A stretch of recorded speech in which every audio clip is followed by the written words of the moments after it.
As we start to plan Black Friday, a lot of people want some great deals, but you don't want to ruin your Thanksgiving dinner. Well, good news, this year more stores than last year are saying no to Thursday evening openings and instead will have their sales either earlier or later. Remember when Black Friday was Friday?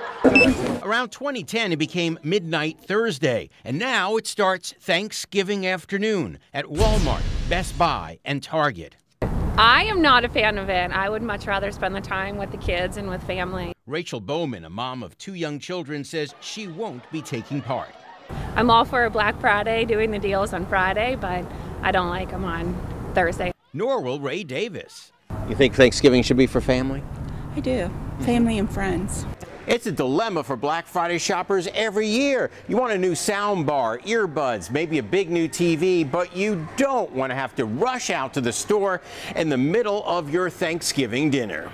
So prodded by Facebook groups like Boycott Shopping on Thanksgiving, some stores are refusing to open until Friday morning. Meijer has a unique approach. It will start one sale at 6 a.m. Thursday, another sale 6 a.m. Friday. Meijer tells us that way shoppers can enjoy their Thanksgiving dinner.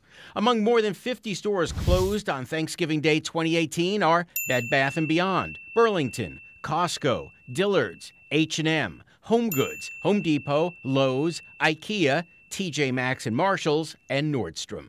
I think that's a good idea, not to have all of those on Thanksgiving.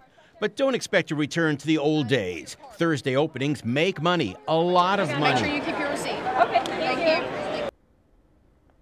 By the way, if you really hate spending Thanksgiving with your family, check out JCPenney. It opens at 2 p.m. Thanksgiving Day.